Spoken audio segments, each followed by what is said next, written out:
Esta historia comienza en el verso 35, nos da el escenario. Ya hemos hablado en las reuniones anteriores acerca de lo que podemos nosotros aprender en cómo reaccionamos cuando nos sucede algo inesperado. Las emociones que nosotros tenemos se parecen mucho a las de los discípulos que estaban en el barco con Jesús.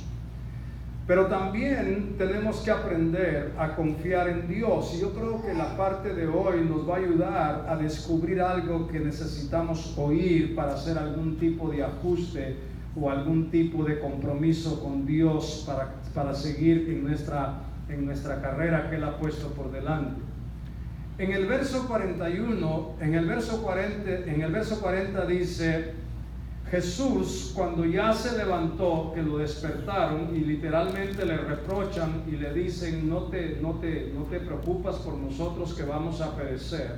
Eso es un reproche en la manera en que está puesta en el Evangelio de Marcos.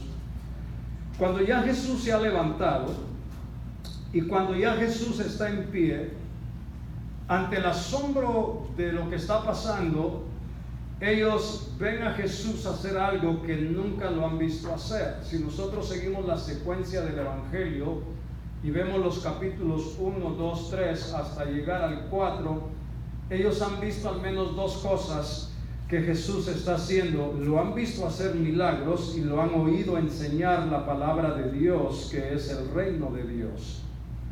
Pero no pasa por la mente de ellos, ni siquiera ellos se imaginan quién es en verdad Jesús, el que les ha llamado para que se conviertan en sus discípulos. Entonces, en el verso 40 hay algo extraordinario, porque después de que Jesús calmó la tempestad, después de que le ordenó al mar enmudecer, después de que ordenó que cesaran las olas que estaban agobiando la barca y la habían llenado de agua y estaban a punto de perecer, en el verso 40 dice lo siguiente, en forma de pregunta Jesús dice: ¿por qué están amedrentados? La palabra traducida amedrentados quiere decir asombro, asombrados. La pregunta es: ¿por qué? ¿Por qué? Si me han visto enseñar y si me han visto hacer algún milagro, y si por alguna razón pensaron que yo no tenía interés en lo que les estaba pasando aquí en el barco porque estaba durmiendo después de un día largo de haber enseñado y ustedes haber trabajado conmigo, lo interesante es que ahora que el mar ha vuelto a su tranquilidad, el mar está quieto, está literalmente bajo la bonanza de la autoridad de Jesucristo, Él les hace esa pregunta: ¿por qué están así de amedrentados? Y aquí hay algo interesante, porque yo quiero que ustedes aprendan de la palabra para poder ustedes ganar mucha más confianza en su vida cristiana. Aquí hay algo importante. Jesús llega a una conclusión en forma de pregunta. ¿Cuál es la conclusión a la cual Jesús llega? Jesús dice: ¿cómo no tenéis fe? Y esta es la pregunta que a mí me atrapa. Porque si tú has estado caminando con Jesús por no sé cuántos años, desde que viniste a Cristo, si has estado oyendo las enseñanzas de Jesús por un lapso de tiempo ya, si has visto milagros, has visto vidas restauradas, has visto personas cambiar de vida, ser transformados, ¿por qué Jesús les dice exactamente cuál es el asunto de ellos? Y la historia es interesante porque Marcos claramente pone el hecho de que no tienen fe. ¿Cómo es posible ser discípulos de Jesús y no tener fe? ¿Cómo es posible ser discípulos de Jesús y no pasar la prueba cuando llega la prueba? ¿Cómo es posible que lo hemos oído enseñar, lo hemos visto sanar? Si usted quiere ver los capítulos anteriores al capítulo 4, Jesús ha hecho ya algunos milagros. Ellos decidieron dejarlo todo y seguirle. Debe de haber algo de fe en ellos, pero cuando pasa lo de la tormenta en el mar, cuando pasa lo de la tormenta en el barco, cuando ya todo está en control y bajo el control, porque Jesús ha traído esa bonanza por el poder de su palabra, Jesús les hace esa pregunta: ¿cómo no tienen fe? El énfasis está en la palabra no tienen fe. Ahora, si usted estudia los evangelios, usted va a aprender muchísimo a entender por qué en Marcos esta declaración en forma de pregunta debe de atrapar nuestro corazón. Marcos dice claramente que Jesús se refiere a ellos como personas que no tienen ¿qué? Fe. Y para mí es importante entender eso mejor. En el Evangelio de Mateo hay una frase que se conoce mucho a través del Evangelio. Cada vez que Jesús trata con sus discípulos, aparece esta frase y les llama hombres de poca fe. Mateo todavía le da a los discípulos un poquito de más, digo yo, crédito, porque Jesús les dice hombres de ¿qué? Poca fe. De poca fe. No fe y poca fe no es lo mismo. Poca fe al menos hay que una pequeña chispa, dosis de fe. Pero cuando dice no fe, quiere decir nada. Pero son discípulos. Yo pienso que algunos de nosotros en algún momento de la vida, por lo que ha pasado o por lo que nos está pasando, podemos estar en la misma categoría que ellos. La misma historia de Marcos se repite también en Lucas. El mismo milagro de calmar la tempestad. Pero en Lucas la pregunta no tiene que ver con no fe. En Lucas la pregunta es: ¿dónde está vuestra fe? Yes.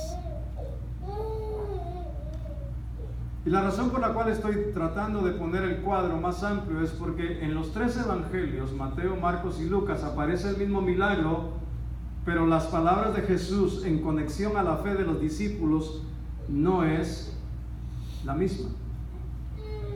En Marcos dice no hay fe.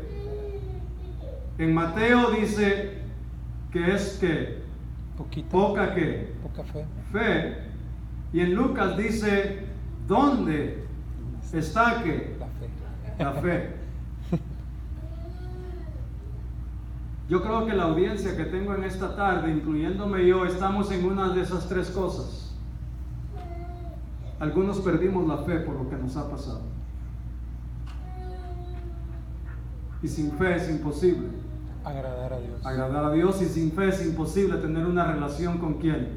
Con Dios. Y para que puedan hacer fe hay que escuchar palabra de Dios, porque no hay manera de que la fe nazca otra vez en nosotros, a menos de que nazca escuchando ¿qué? Palabra de Dios. Pero si nuestra fe es que poca, hombres de ¿qué? De poca fe, ¿qué necesitamos hacer? Cultivar nuestra fe. En Marcos tiene que la fe nacer otra vez, porque no hay fe. Y dice claramente el texto que la fe viene por el oír, y el oír por la palabra de ¿qué? De Dios. En Mateo dice poca fe, cultívala entonces, abónala. ¿Cómo? Con lo mismo, la palabra de Dios, la presencia del Espíritu Santo en nosotros, la comunión mientras estamos juntos en la iglesia, la oración entre nosotros, acompañarnos unos a otros en amistad, para que la fe que crezca.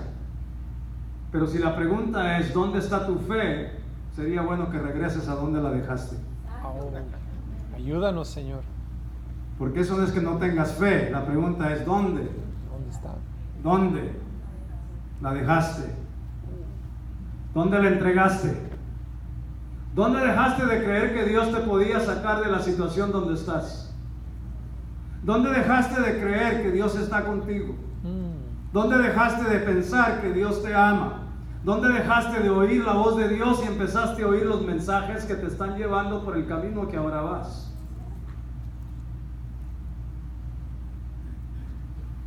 No te vaya a pasar las de la hermanita que después de 3 meses vino con al pastor y le dijo: pastor, le doy gracias a Dios porque encontré mis lentes, porque hace 3 meses le había pedido que orara para que aparecieran. Y le dice el pastor muy contento: y a ver, banda, Dios contesta la oración. Y le dice: by the way, dice, ¿dónde estaban sus lentes? Dígame. En medio de la Biblia.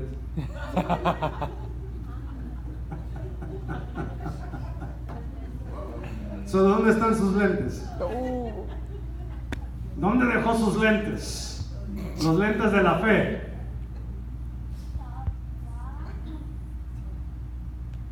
Hermanos, el asunto de fe es crucial para nosotros. Esta historia no solamente presenta a Jesús como el Hijo de Dios que tiene poder contra todo asunto de la naturaleza, pero esta historia también nos muestra a nosotros la importancia de no dejar que nuestra fe se muera. Cuando se muere la fe, hermanos, se muere uno.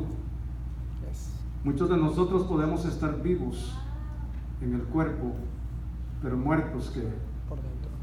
en el espíritu, porque no hay fe. Y si no hay fe, no hay esperanza. Y si no hay esperanza, ¿a qué le estamos tirando hacia el futuro?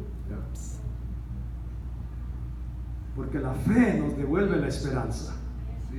Porque la fe es la esperanza de las cosas que Se ven. no vemos, pero sabemos que Dios está detrás de todo el universo. Amén, amén. Y sabemos que Dios puede que levantar aún de las cenizas. Sabemos que Dios puede hacerlo. Lo que pasa es que el dolor que llevamos es tan grande que ya el dolor ha crecido tanto que ha debilitado la fe. Y una fe débil hay que alimentarla. ¿Cuántos dicen amén? Amén. Una fe débil hay que nutrirla. Ahora, aquí hay algo que a mí me gusta en este texto. Aquí hay algo interesante. Aquí le voy a llamar a usted en estos 2 versículos a que vea, hay varias preguntas, pero una de las que sobresale es el asunto de la fe. ¿Dónde? No hay fe, ¿cómo no tenéis fe? Pero otra pregunta que sobresale es la pregunta que hacen ellos mismos y dicen: ¿quién es este? ¿Quién es este? Que aún la naturaleza que le obedece. Esa pregunta a mí me sorprende por 2 razones. La primera es que dice: ¿quién es este? Este. Ni siquiera le dan que nombre. ¿Creen? Antes le han dicho maestro. En otras ocasiones le han dicho Señor. ¿Ya? Pero aquí se quedan con esta pregunta: ¿quién es este? Es interesante que esa pregunta, ¿quién es este?, es una pregunta que cuando sigamos con el curso de los mensajes, alguien más la va a contestar. Y no son los discípulos. Le voy a dar un adelanto. Es el endemoniado al otro lado, cuando llega, el que sabe quién es Jesús. Y a veces me preocupa que los demonios saben quién es Jesús y los discípulos estamos de madrugada todavía. Oye, ayúdanos, Señor. ¿Me están entendiendo esa parte? ¿Quién es Jesús? ¿Lo conoces? ¿Lo conoces a través de lo que enseña y a través de lo que hace? ¿Lo conoces a través de lo que dice y a través de lo que hace? ¿Quién es este? ¿Quién es este? Y aquí hay 2 cosas. Piense usted en esto. Se iban a morir porque se iban a ahogar. y eso causó en ellos una gran angustia. Pero de la angustia pasaron al asombro.